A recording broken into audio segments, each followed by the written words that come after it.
हरे कृष्णा. प्रेक्षक हो, आपले गीता जीवनीमध्ये स्वागत आहे. भगवद्गीता जशी आहे तशी, अध्याय 6, श्लोक क्रमांक 5, भाग 1.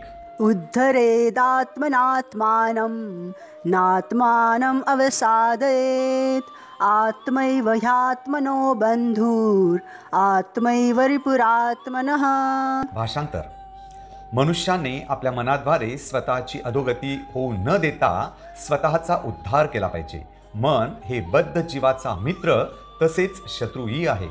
तर प्रेक्षक हो, मागील श्लोकामध्ये भगवान श्रीकृष्ण योगारूढ मनुष्याची लक्षणे सांगत होते आणि या श्लोकापासून ते मनाबद्दल बोलणार आहेत. कारण आपल्याला आपल्या मनाद्वारेच आपला उद्धार करायचा आहे, योगारूढ बनायचं आहे.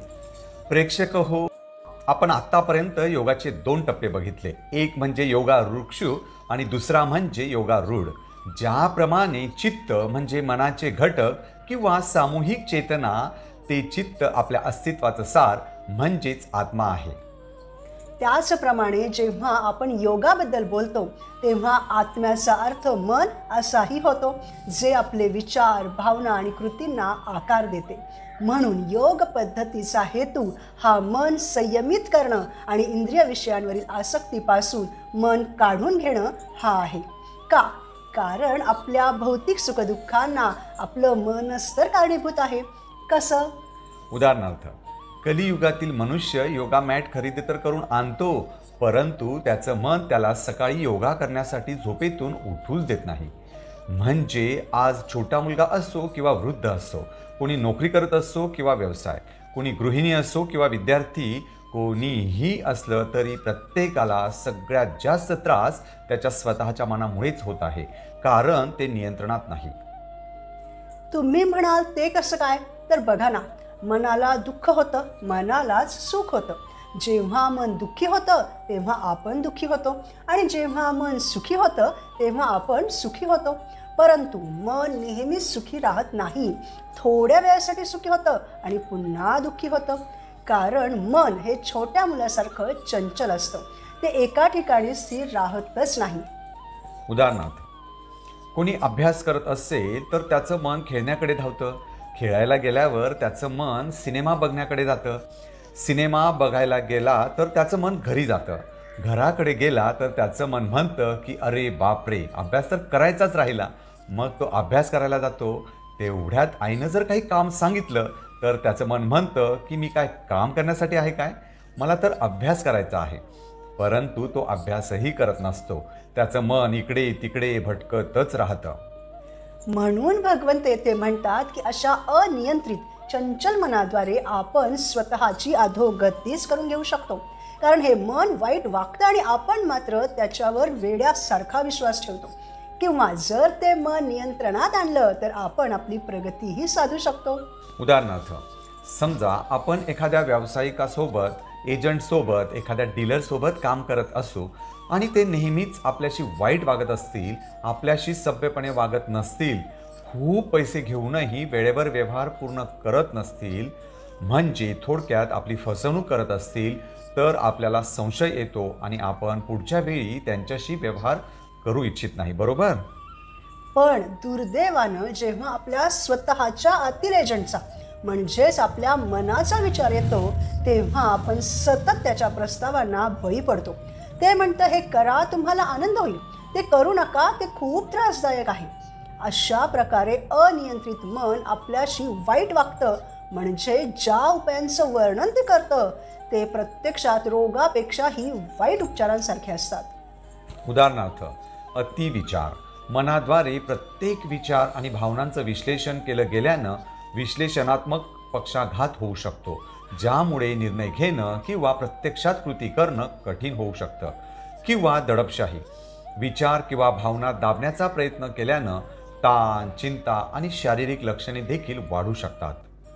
किंवा व्यसन.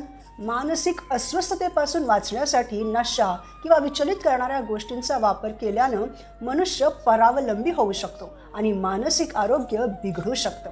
अशा प्रकारे कमी बुद्धीचा मनुष्य त्याच्या कमकुवत अनियंत्रित मनाद्वारे भौतिक गोष्टींमध्ये लागून त्याच्या स्वतःच्या चेतनेची अधोगती करून घेतो, जे त्याच्या बंधनाचं कारण ठरतं आणि म्हणून तो दुःखी होतो.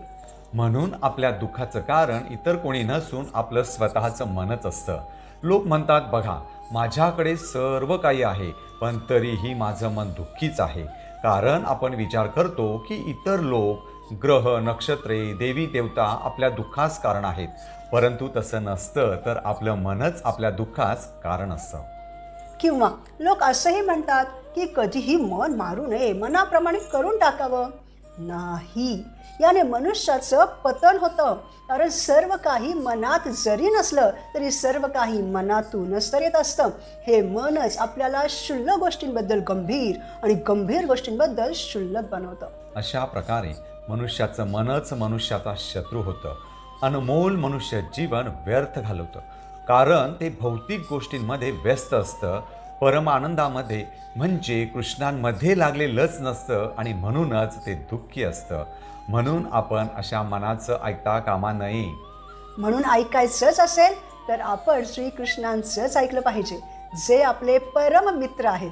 कारण मन खूप शक्तिशाली आहे, त्याला आपण नियंत्रणात आणणं कठीण आहे. म्हणून कृष्ण सांगतात की मनाला तुम्ही भौतिक इच्छांपासून वळवून त्यांच्याच म्हणजे श्रीकृष्णांच्याच सेवेमध्ये लावा. म्हणून आपण त्याला श्रीकृष्णांच्या चरणी शरणागत केलं पाहिजे. कारण कृष्ण मनापेक्षाही खूप जास्त शक्तिशाली आहेत आणि म्हणून तेच त्याला नियंत्रणात आणू शकतात. उदाहरणार्थ, भगवंतांच्या लीलांचं, उपदेशांचं मनापासून श्रवण करून महामंत्राच्या कीर्तनामध्ये मनाला मंत्राच्या प्रत्येक शब्दावर एकाग्र करून भगवंतांच्या नाम, रूप, गुण, लीलांचं मनाद्वारे स्मरण करून भगवंतांच्या विग्रहांची पूजा करताना भगवंतांच्या रूपावर मन स्थिर करून इत्यादी कृष्ण भावनाभावित गोष्टी करून आपण आपल्या मनाला श्रीकृष्णांमध्ये एकाग्र करू शकतो, नियंत्रित करू शकतो आणि योगारूढ स्तरावर पोहोचवू शकतो. आणि त्यासाठी कलियुगामध्येही मनाला तारणारी सर्वात व्यावहारिक गोष्ट म्हणजेच मंत्र. मनत्रायते इति मंत्रः.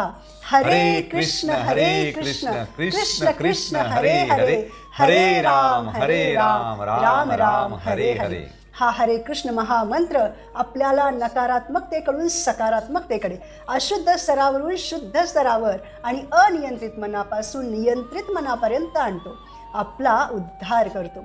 अशा प्रकारे भगवद्गीतेचे उपदेश बुद्धीला बळ देतात आणि मग बुद्धी मनाला पकडून त्याला प्रशिक्षण देते. ज्याप्रमाणे एखादा लहान मुलगा भिंतीला धरून धरून चालायला शिकतो, तेव्हा तो पुन्हा पुन्हा पडतो आणि पुन्हा पुन्हा उभा राहतो. त्याचप्रमाणे भक्ती करताना मन आपल्याला खाली पाडेल. बुद्धी वापरून पुन्हा आपल्याला भक्तांच्या संघाद्वारे उभं राहायचं आहे. पुन्हा मन आपल्याला खाली खेचेल. पुन्हा आपण सतत भक्तिमय कार्य करून उभं राहायचं आहे. अशा सततच्या सरावाने जेव्हा आपलं मन भगवंतांकडे वळेल, तेव्हा ते आपला मित्र आणि भगवंतांचा भक्त बनेल. आपल्या अधोगतीस नाही तर आपल्या मोक्षास कारण ठरेल. त्या परम आनंदाची तुलना कशाशीही होऊ शकत नाही. म्हणून आपण सतत बुद्धिमत्तापूर्वक आपल्या मनाला श्रीकृष्णांच्या सेवेमध्ये खात्रीपूर्वक गुंतवून ठेवलं पाहिजे.